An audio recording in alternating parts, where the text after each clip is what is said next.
Hello friends, welcome back to our channel tuition academy. तो पिछले video में हमने रेजिस्टेंस और रेजिस्टिविटी के बारे में पढ़ लिया था। ठीक है, तो आज हम इसके बारे में कुछ नया जानने की कोशिश करते हैं। आज का हमारा जो टॉपिक है उसको बताने से पहले मैं आपसे एक बात कहना चाहता हूँ कि हमारी वीडियो को लास्ट तक देखें। जितने भी वीडियो मैंने अभी तक डाले हैं सारे वीडियोज़ में लास्ट में हमने एक नॉलेज बूस्टर रखा है, उसको ज़रूर देखें और उसके बारे में अपनी राय कमेंट बॉक्स में ज़रूर बताएं। और अगर कोई भी आपको प्रॉब्लम होती है किसी भी टॉपिक के बारे में या किसी भी चीज़ के बारे में, अगर आप चाहते हैं कि हम उस पर वीडियो बनाएं तो कमेंट बॉक्स में ज़रूर बताएं। ठीक है, तो चलिए आज का टॉपिक शुरू करते हैं। आज का हमारा टॉपिक है resistance of a system of resistors. सबसे पहले जान लेते हैं कि इसकी ज़रूरत क्यों पड़ी। देखिए, जैसे हमारे घर में मान लिया एक बोर्ड है, एक स्विच बोर्ड होता है हमारे घर में और सारे कनेक्शन यहीं से जाते हैं। तो एक कनेक्शन मान लिया यहां से निकला, वो चला गया फैन की तरफ। दूसरा कनेक्शन निकला, वो चला गया बल्ब की तरफ। तीसरा कनेक्शन निकला, वो चला गया टीवी की तरफ।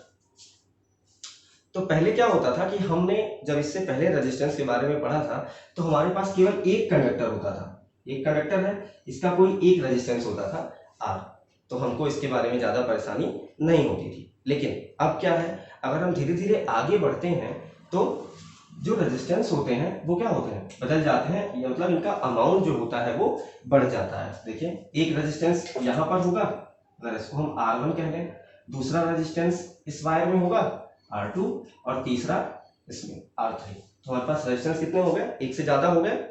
तो जहां पे भी दो या दो से ज़्यादा रेजिस्टेंस लगे होते हैं वहां पे हमको इस सिस्टम ऑफ रजिस्टर का यूज करना पड़ता है और इसी तरीके से हम रेजिस्टेंस फाइंड करते हैं। ठीक है, अब इस कंडीशन में हमको रेजिस्टेंस फाइंड करने के दो तरीके होते हैं। पहला तरीका होता है सीरीज और दूसरा होता है पैरेलल। ठीक है,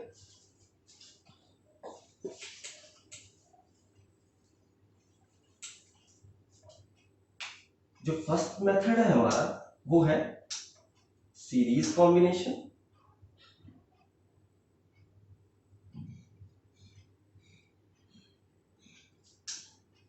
और सेकंड है पैरेलल।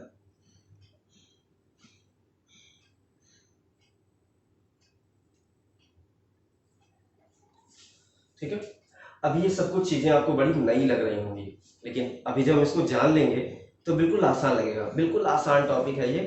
ठीक है, तो चलिए जान लेते हैं कि होता क्या है सीरीज कॉम्बिनेशन और पैरेलल कॉम्बिनेशन।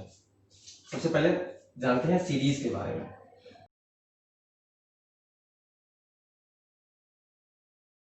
तो चलिए ठीक है, जान लेते हैं कि पहला कॉम्बिनेशन क्या होता है, किस तरह से हम उसको कनेक्ट करते हैं। जो पहला कॉम्बिनेशन होता है हमारा वो होता है सीरीज कॉम्बिनेशन। ठीक है, तो जान लेते हैं कि सीरीज कॉम्बिनेशन में जो रजिस्टर होते हैं वो कनेक्ट कैसे होते हैं।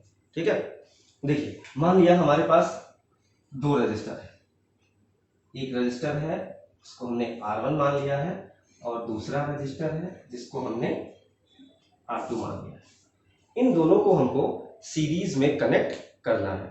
ठीक है, जब न्यूमेरिकल्स आएंगे तो उसमें कनेक्ट करके दिया होगा, आपको पता करना होगा कि ये किस कॉम्बिनेशन में है और फिर उसका फॉर्मूला लगा के आपको सॉल्व करके टोटल रेजिस्टेंस निकालना होगा। बोर्ड में इस टाइप के न्यूमेरिकल्स बहुत आते हैं, इसलिए बिल्कुल ध्यान से समझिएगा।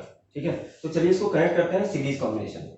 सीरीज कॉम्बिनेशन में कनेक्ट करने का तरीका ये होता है कि रेजिस्टेंस, जो भी दो रेजिस्टेंस है हमारे, उन दोनों रेजिस्टेंस का केवल और केवल एक पॉइंट आपस में कनेक्ट होना चाहिए। बाकी दूसरा पॉइंट कहीं से भी कनेक्टेड हो, बस आपस में कनेक्ट नहीं होना चाहिए, तो वो क्या हो जाएंगे, सीरीज कॉम्बिनेशन।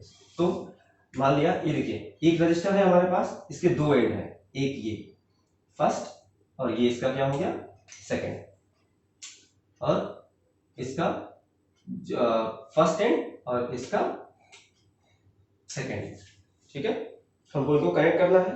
तो सीरीज के लिए क्या करना है, हमको केवल और केवल एक एंड आपस में कनेक्ट करना है। तो हमने मान लिया ये वाला एंड ऐसे कनेक्ट कर दिया।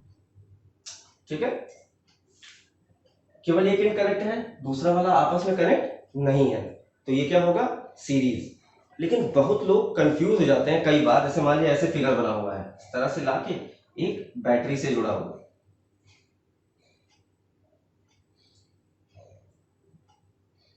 ठीक है।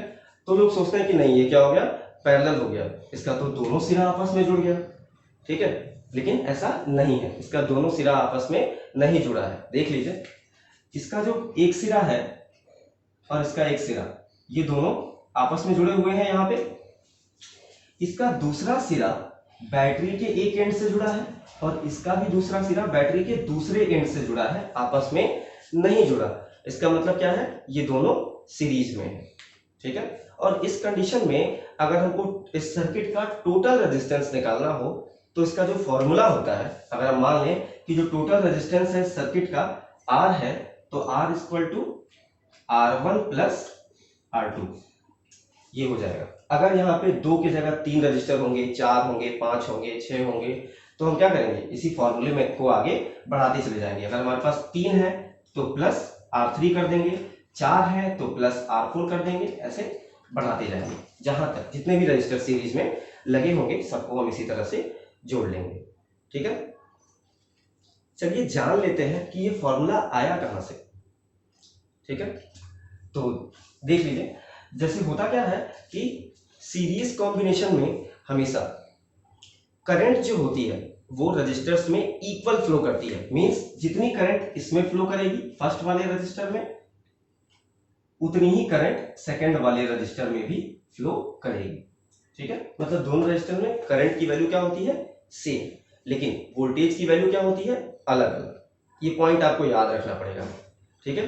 कि सीरीज कॉम्बिनेशन में जो करंट होती है वो सारे रजिस्टर्स में सेम होती है, इक्वल होती है, लेकिन जो वोल्टेज होता है वो डिफरेंट डिफरेंट होता है, ठीक है। और इन दोनों रजिस्टर्स में जो वोल्टेज है, उस वोल्टेज का जब हम सम करेंगे तो टोटल अप्लाइड वोल्टेज के बराबर आएगा, ठीक है। तो अगर मान लिया कि इस रजिस्टर के अक्रॉस जो वोल्टेज है वो क्या है, V1, ठीक है। और इस दूसरे वाले रजिस्टर के अक्रॉस जो वोल्टेज है वो है हमारा V2, ठीक है। तो अगर हम V1 और V2 को ऐड करेंगे तो वो क्या होगा, टोटल अप्लाइड वोल्टेज इस V के इक्वल होगा, ठीक है। V, अब हमने पिछले वीडियो में ओम्स लॉ पढ़ा था, तो ओम्स लॉ से क्या हो जाता है, ये I इंटू R, ये टोटल वोल्टेज क्या होगा, total resistance into total current, I into R के इक्वल होगा।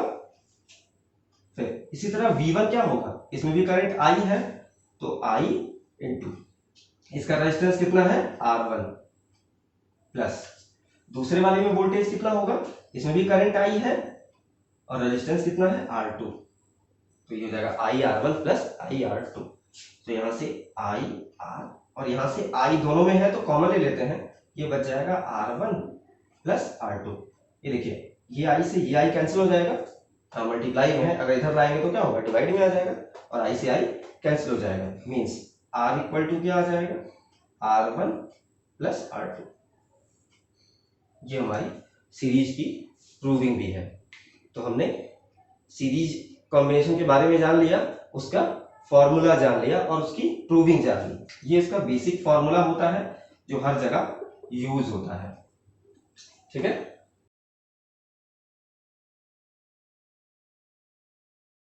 तो हमने सीरीज कॉम्बिनेशन के बारे में जान लिया कि सीरीज कॉम्बिनेशन होता क्या है, फॉर्मूले क्या है। तो चलिए इस पर एक न्यूमेरिकल भी कर लेते हैं, क्योंकि मैंने अभी थोड़ी देर पहले ही आपको बताया है कि सीरीज और पैरेलल इन कॉम्बिनेशंस के जो न्यूमेरिकल्स होते हैं वो बोर्ड में बहुत पूछे जाते हैं, ठीक है। तो चलिए जान लेते हैं कि कैसे न्यूमेरिकल करते हैं इसका। मान लिया हमारे पास एक सर्किट है,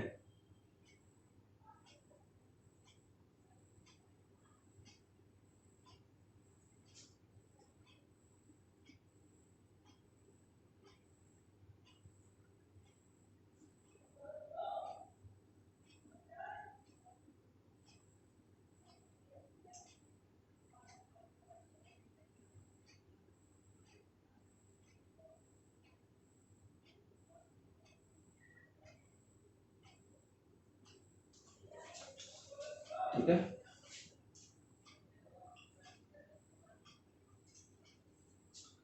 हमको ये सर्किट गिवन है कि जिसमें 3 रजिस्टर लगे हैं R1, R2, R3, इनकी वैल्यू भी गिवन है 5 ओम, 6 ओम और 9 ओम। ठीक है, इसमें टोटल जो अप्लाइड वोल्टेज है वो क्या है, 10 वोल्ट का अप्लाइड वोल्टेज है। चलिए हम इसको मान लेते हैं V इक्वल टू 10 वोल्ट।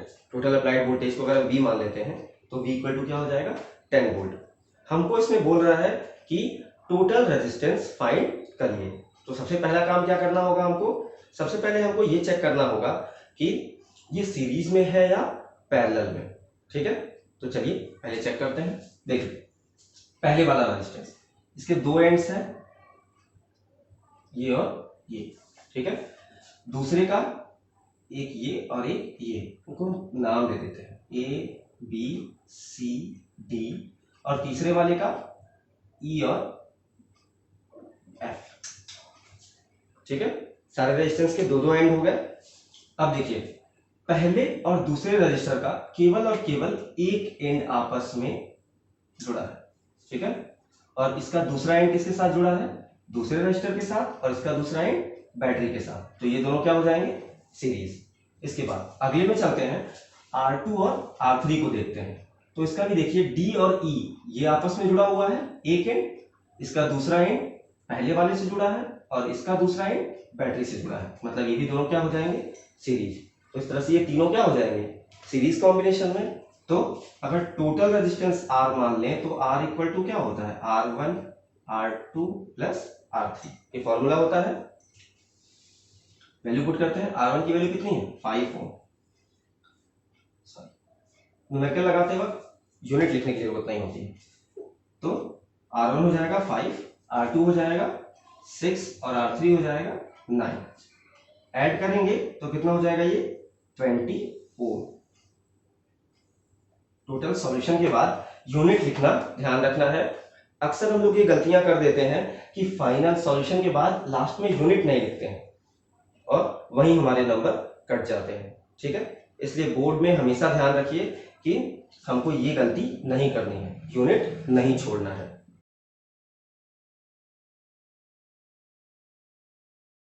मुझे लगता है कि सीरीज कॉम्बिनेशन आपको समझ में आ गया होगा।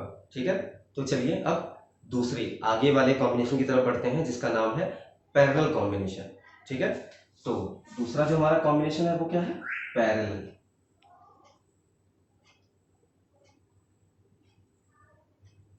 कॉम्बिनेशन। ठीक है, अब सीरीज में तो हम जान गए हैं कैसे कनेक्ट होता है, तो इसमें भी जान लेते हैं कि कनेक्शन कैसे होता है। ठीक है, तो पैरेलल कॉम्बिनेशन में हमेशा जो कनेक्शन होता है, मान लिया हमारे पास एक रजिस्टर है R1, इसके 2 एंड हैं A और B। दूसरा रजिस्टर है हमारे पास R2, जिसके एंड हमने मान लिए हैं C और D। ठीक है, अब इनको हमको क्या करना है, पैरेलल में कनेक्ट करना है। तो पैरेलल में कनेक्ट करने का तरीका क्या होता है कि जो भी रजिस्टर होंगे हमारे पास, उनके दोनों एंड्स आपस में ही कनेक्ट होने चाहिए। अगर एक भी एंड किसी दूसरे से कनेक्ट होता है तो वो क्या हो जाएगा, पैरेलल नहीं रहेगा, वो सीरीज में चला जाएगा, सीरीज कनेक्शन हो जाएगा वो। ठीक है, तो इसका मतलब हमको दोनों एंड कनेक्ट करने हैं। मतलब हम क्या करते हैं, ए को इस सी से कनेक्ट कर देते हैं और बी को इस डी से कनेक्ट कर देते हैं।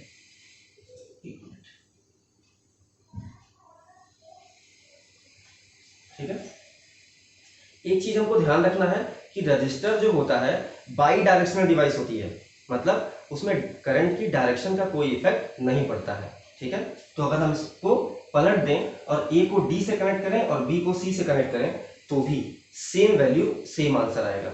ठीक है, तो भी वो पैरेलल में ही रहेगा, ये बात भी ध्यान रखनी है। ठीक है, तो अब ये क्या हो गया, ये हमने दोनों को पैरेलल में कनेक्ट कर दिया। ठीक है, अब पैरेलल में कनेक्ट करने के बाद हमको क्या करना होता है, इनका फॉर्मूला पता करना होता है। ठीक है, तो इसका जो फॉर्मूला होता है, अगर हम टोटल रेजिस्टेंस को यहाँ भी कैपिटल R मान लेते हैं तो इसका फॉर्मूला होता है 1/R is equal to 1/R1 plus 1/R2। ठीक है, इसी तरह से अगर मान लिया हमने यहाँ एक और रजिस्टर जोड़ लिया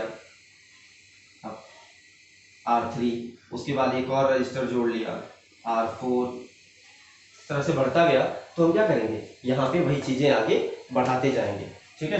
ये हो जाएगा +1/R3 +1/R4 प्लस से बढ़ाते जाएंगे, ये हमारा क्या हो जाएगा, फाइनल फॉर्मूला हो जाएगा, ठीक है। तो अगर सारे रेजिस्टेंस पैरेलल में है तो हम इनको ऐड इस तरह से ऐड करते हैं, ठीक है।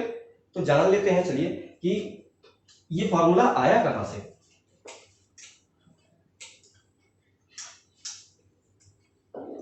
मान लिया हमारे पास ये सर्किट है और इसमें हमने एक बैटरी लगा दी है 20 वोल्ट की,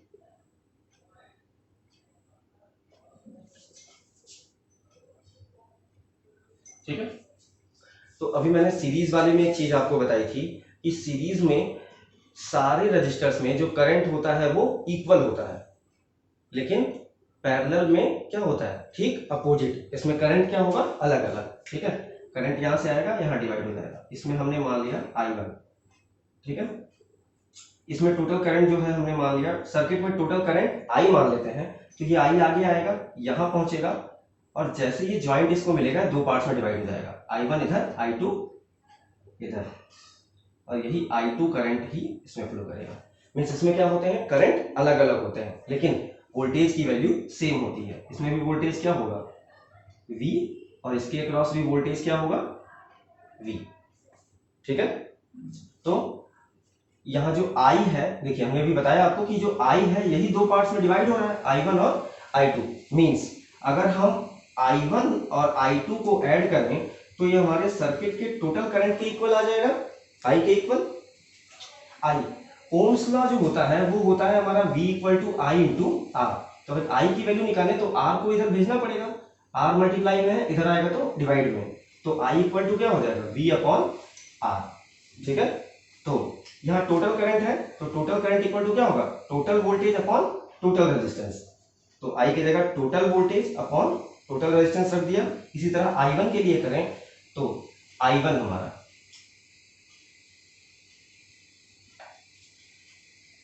I1 जो हमारा है वो R2 में फ्लो कर रहा है, इसका मतलब इसके क्रॉस वोल्टेज कितना है, V, तो ये हो जाएगा V/R2, और I2 हमारा R1 में फ्लो कर रहा है, तो I2 की जगह क्या हो जाएगा, इसके क्रॉस वोल्टेज V है अपॉन रेजिस्टेंस इसका कितना है, R1, ठीक है, V/R। यहाँ देखिए ऊपर दोनों में V है, V कॉमन ले सकते हैं,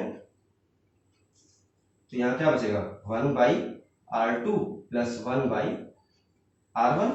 ये देखिए V मल्टीप्लाई में है, इधर आएगा तो डिवाइड में हो जाएगा, तो ये V से ये V कैंसिल हो जाएगा, ठीक है। तो यहाँ क्या बचेगा, 1/R = 1/R2 + 1/R1, ठीक है।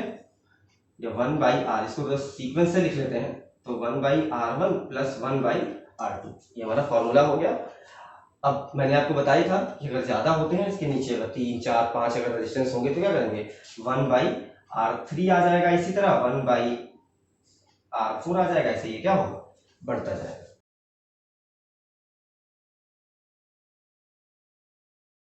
पैरेलल कॉम्बिनेशन आपको समझ में आ गया होगा, तो चलिए इस पे एक न्यूमेरिकल कर लेते हैं। बिल्कुल बेसिक न्यूमेरिकल मैं आपको पहले बताता हूँ ताकि आपको इजीली चीजें क्लियर हो जाए। इसके बाद धीरे धीरे हम अपने लेवल को इम्प्रूव करेंगे, क्योंकि जो भी क्वेश्चंस आते हैं उसमें मोस्टली सीरीज और पैरेलल दोनों कॉम्बिनेशन एक ही साथ होते हैं, ठीक है। इसलिए इनको अलग अलग ढंग से अगर हम समझ जाएंगे तो एक साथ करने में आसानी होगी, ठीक है।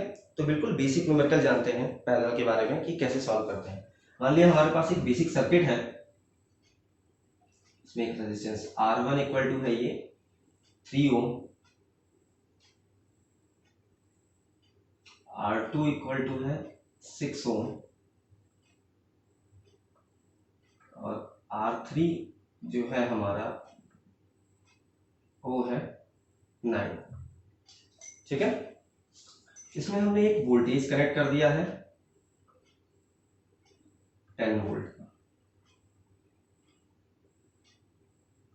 ठीक है।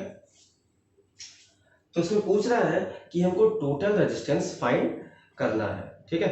तो टोटल रेजिस्टेंस फॉर्मूला क्या होता है इसका, 1/R। अगर टोटल रेजिस्टेंस हमने कैपिटल R मान लिया तो फॉर्मूला क्या होता है, 1/R = 1/R1 + 1/R2 + 1/R3।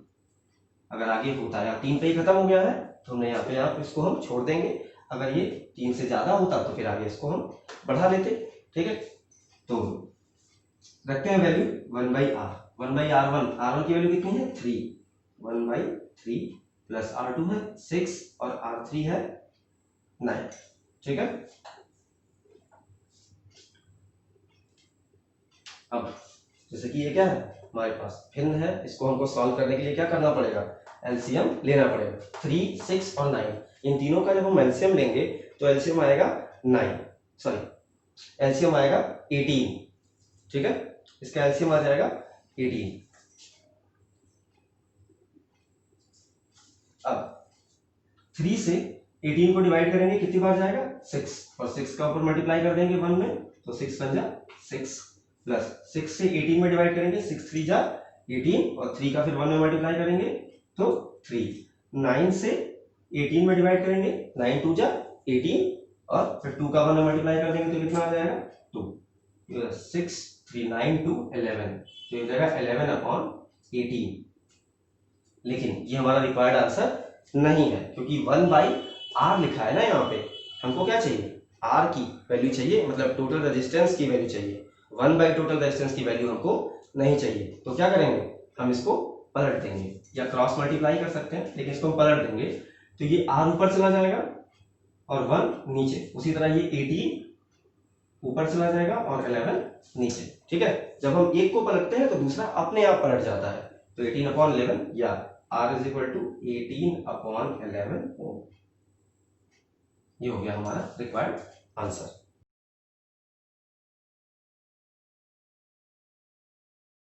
तो अभी तक हम लोगों ने सीरीज पढ़ लिया और पैरेलल पढ़ लिया। ठीक है, इन दोनों के बेसिक न्यूमेरिकल्स भी कर लिए, लेकिन मोस्टली पेपर में इनके बेसिक न्यूमेरिकल्स नहीं आते हैं। जो बोर्ड के पेपर में न्यूमेरिकल्स आते हैं मैं पहले ही आपको बता चुका हूं कि कंबाइन आते हैं, मींस एक ही सर्किट में सीरीज कॉम्बिनेशन भी होगा और पैरेलल कॉम्बिनेशन भी होगा। तो बिल्कुल बेसिक लेवल के न्यूमेरिकल से मैं स्टार्ट कर देता हूं जिसमें दोनों कॉम्बिनेशन होता है। ठीक है, तो पहला न्यूमेरिकल हम कर लेते हैं कॉम्बिनेशन के लिए। जो पहला न्यूमेरिकल है हमारा वो कुछ इस तरह से है, ये हमारा सर्किट है और इसमें हमसे बोला जा रहा है कि हमको वो पॉइंट ए और पॉइंट बी के बीच में टोटल रेजिस्टेंस फाइंड करना है। ठीक है, तो चलिए पहले देख लेते हैं कि कौन से रेजिस्टर जो है वो सीरीज में है और कौन से पैरेलल में है। ठीक है, स्टार्ट करते हैं। तो देखिए पहला रेजिस्टर जो है हमारा 1 ओम का, इसके दो एंड्स ए सी। ठीक है, ये दोनों पॉइंट्स जो है हमारे दूसरे रेजिस्टर्स के ए और डी से कनेक्टेड है। दोनों पॉइंट इनके आपस में कनेक्टेड है, मींस ये और ये पैरेलल हो गए। इसके बाद अगला देखते हैं, इसका ए डी और इसका ए और ई, ये भी दोनों आपस में कनेक्टेड है, मींस ये तीनों क्या हो जाएंगे आपस में पैरेलल। ठीक है, एक बार ध्यान से देख लीजिएगा, पहले वाले के जो दोनों पॉइंट है वो दूसरे रजिस्टर के दोनों पॉइंट से कनेक्टेड है और दूसरे के दोनों पॉइंट तीसरे से कनेक्टेड है, मतलब ये तीनों आपस में क्या हो जाएंगे पैरेलल। ठीक है, तो अगर इनके रेजिस्टेंस को हम r डैश मान लें, तो 1/r dash is equal to 1/r1 plus 1/r2 plus 1/r3। तो 1/r डैश 1/1 प्लस 1/1 प्लस 1/1, तो 1/r dash is equal to क्या हो जाएगा 3। इसको हम पलट देंगे तो क्या आ जाएगा r dash is equal to 1/3। इतना कॉम्बिनेशन हमको मिल गया। ठीक है, उसके बाद आगे चेक कर लेते हैं F, G और H। ये रजिस्टर जो हमको दिख रहा है चौथा वाला, इसके जो दो पॉइंट है B और F, दूसरे वाले के उसके अगले वाले पांचवें वाले रजिस्टर के दोनों पॉइंट B और G से कनेक्टेड है। ठीक है, B और G से कनेक्टेड है। इसके बाद तीसरा वाला जो रजिस्टर है इसका भी दो पॉइंट G और H, देखिए ये एक ही पॉइंट है और ये तीनों के क्या है दोनों पॉइंट्स आपस में कनेक्टेड है। तो अगर इनका टोटल रेजिस्टेंस हम R डबल डैश मान लें तो 1/R double dash is equal to 1/1 plus 1/1 plus 1/1 हो जाएगा। तो 1/R double dash is equal to क्या हो जाएगा 3। इसको पलट देंगे तो R डबल डैश भी क्या आ जाएगा 1/3 ओम। ठीक है।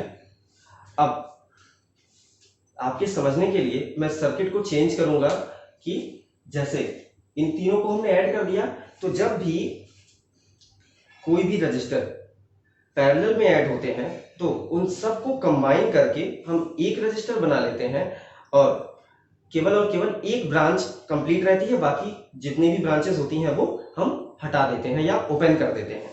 ठीक है, तो यहाँ पे हमने मान लिया इन तीनों को हमने कंबाइन किया तो कितना है 1/3। ठीक है, तो हमारा जो नया सर्किट होगा उसके जगह पे हमने एक रजिस्टर ऐसे बना लिया, इसकी वैल्यू हमने कितनी लिख ली 1/3। उसी तरह यहां जो होंगे इसके लिए भी कितनी वैल्यू आई थी 1/3, इन तीनों के लिए भी।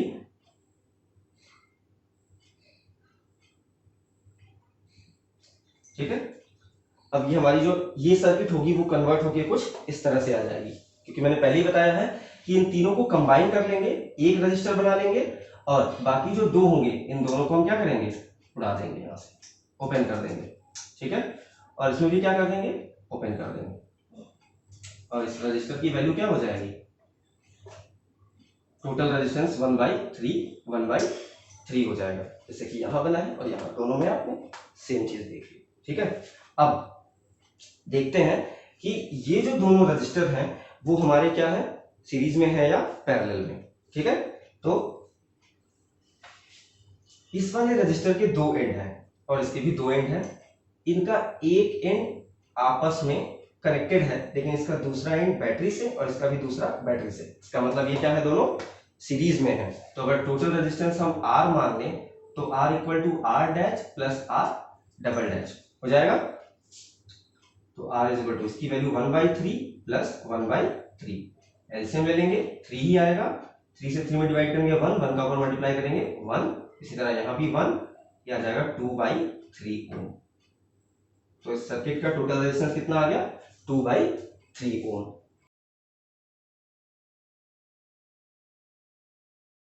तो चलिए शुरू करते हैं आज का हमारा नॉलेज बूस्टर।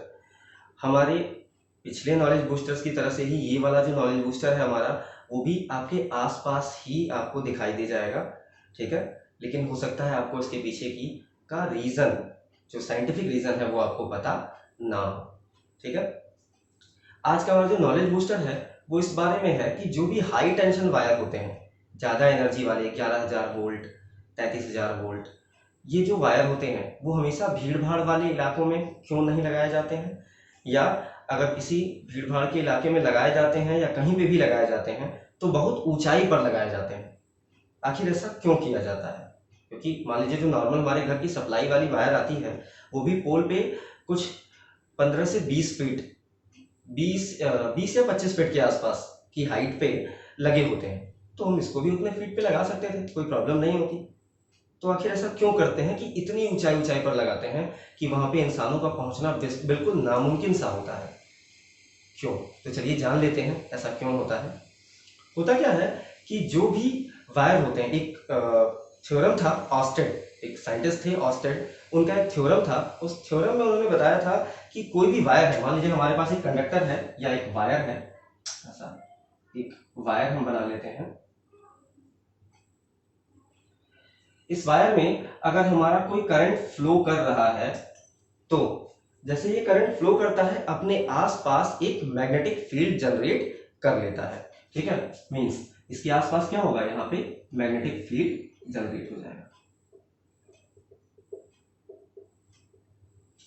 और ये जो मैग्नेटिक फील्ड की वैल्यू जो होती है वो हमेशा इस करंट की वैल्यू पे डिपेंड करती है। ठीक है, मींस किसी भी हाई टेंशन वायर में हम जानते हैं कि जो वोल्टेज होता है वो 11 kV मतलब 11,000 वोल्ट या 33,000 वोल्ट इस तरह की सप्लाई होती है। मींस वोल्टेज क्या होता है बहुत ज्यादा होता है, और वोल्टेज जितना ज्यादा होगा करंट भी क्या होगी उतनी ही ज्यादा होगी, क्योंकि ओम्स लॉ में हमने आपको बता दिया था कि V is proportional to I।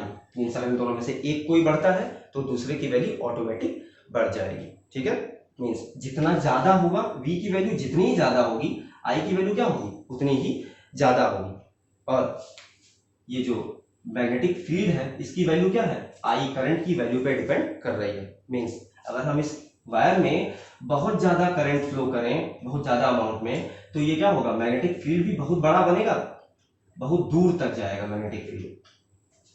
ठीक है, तो इसका मतलब क्या होगा कि हमको करंट लगने के लिए इस वायर को टच करने की जरूरत नहीं पड़ेगी। अगर हम इसके मैग्नेटिक फील्ड में किसी भी पॉइंट पे पहुंच जाते हैं तो करंट हमको लग जाएगा। ठीक है, तो इसीलिए जो कंडीशंस होती हैं, जो वायर्स होती हैं हाई टेंशन, उनको बहुत ऊपर लगाया जाता है ताकि उनकी जो मैग्नेटिक फील्ड है वो हम इंसानों तक ना पहुंच पाए और हमें करंट ना लग पाए। ठीक है, आशा करता हूँ आपको चीज़ें समझ में आई होंगी। अगर कोई भी प्रॉब्लम आती है तो आप हमसे सीधे डिस्कस कर सकते हैं, कमेंट बॉक्स में बता सकते हैं, हम लोग सारे कमेंट्स पढ़ते हैं। ठीक है, अगर वीडियो अच्छा लगा हो तो लाइक करें, कमेंट करें, अपने दोस्तों के साथ शेयर करें और हमारे चैनल को सब्सक्राइब भी करें।